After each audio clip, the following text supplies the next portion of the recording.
काय रे अंकुश? एक डाऊट होता मला. आता परत डाऊट आला तुला? हो. काय डाऊट क्षेत्रात राव तुला? हा सांग, विचार आता काय डाऊट आहे?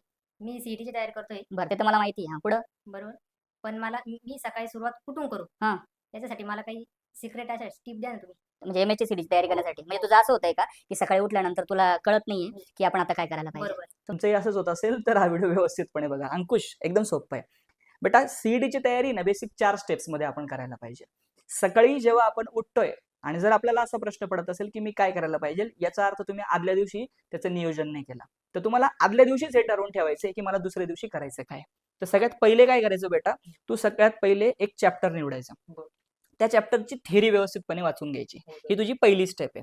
आता तुला त्या चॅप्टरची थेरी जर येत असेल तर चांगली गोष्ट आहे. येत नसेल तर तुझ्याकडे 2 ऑप्शन आहे. तू एखाद्या कोणाचा तरी क्रॅश कोर्स जॉईन करून घे किंवा YouTubeला बघून घे. बरं. त्या चॅप्टरचे वन शॉट व्हिडिओज असतात किंवा प्रॉपर कोणीतरी एक्सप्लेन केलेलं असं ही पहिली स्टेप असतं. तुला थेरी नीट कळणं गरजेचं आहे. आणि थेरी म्हणजे सगळे नाही वाचायची. एमएसटी सीईटी साठी जी इम्पॉर्टंट थेरी आहे ती थेरी व्यवस्थितपणे वाचायची. आता आपल्या क्रॅश कोर्समध्ये आपण त्याच पद्धतीने घेतो. तुला तर दररोज अनुभव आला असेल. तू दररोज लेक्चर करतो सकाळी 10 वाजता. तुला माहिती असेल. तर ही पहिली स्टेप आहे. दुसरी स्टेप काय माहिती का? तो चॅप्टर तू रीड करून झाला ना, त्या चॅप्टरवरचे टॉपिक वाईज तू एमसीक्यू सॉल्व्ह करायला पाहिजे.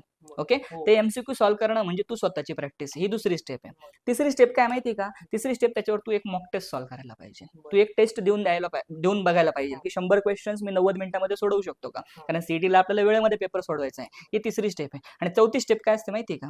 बऱ्याच मुलं त्याच्याकडे इग्नोर करतात. चौथी स्टेप बेटा, जशी एमएसटी सीईटीची एक्झाम होते ना, तशी तू सीईटी एक्झाम सारखी मॉक टेस्ट सोडून द्यायला पाहिजे किंवा सोडून बघायला पाहिजे. आणि ती तुला आपल्या कोर्समध्ये भेटून गेलेली आहे. ती तुला व्यवस्थित सोडवायची आहे. या 4 गोष्टी तुला दररोज करायच्या आहे आणि रिपीट करायच्या आहे पुढचे 45 ते 50 दिवस. आता तुम्ही पण इंटरेस्टेड असाल ना, की हा नेमका क्रॅश कोर्स आहे कुठला? तर बेटा, हा आपला बायोलॉजीचा क्रॅश कोर्स आहे. माझ्या ऍप्लिकेशनवर आहे दिगंबर माळीवरती. अंकुशने ऑलरेडी जॉईन केलाय. अंकुश सारख्या भरपूर मुलांनी जॉईन केलाय. त्याच्यात मी तुम्हाला तुमचे डाऊट सॉल्व्ह करून देतो. तुम्हाला एमएसटी सीईटी सारख्या मॉक टेस्ट देतो. प्रत्येक चॅप्टर तुम्हाला समजेल अशा पद्धतीने एक्सप्लेन पण करून देतो. एमसीक्यू घेतो बेटा, प्रत्येक चॅप्टरवरचे 100 150 एमसीक्यू तुम्हाला अवेलेबल करून दिलेले आहेत.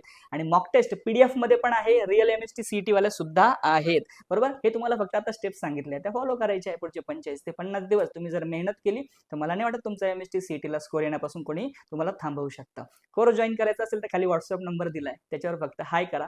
सीईटी एक्झाम टाका. मी तुम्हाला सगळ्या डिटेल्स पाठवून देईल. आणि कोर्स तुम्ही जर 9 मार्च पर्यंत जॉईन करत असाल तर आपला क्रॅश कोर्स तुम्हाला 799 मध्येच भेटून जाईल. पुढच्या अपडेटसाठी नक्कीच तुम्ही त्या ठिकाणी व्हॉट्सअपला मला मेसेज करू शकता. तुला आणि तुम्हाला तुमच्या अपकमिंग एमएसटी सीईटी साठी ऑल द बेस्ट.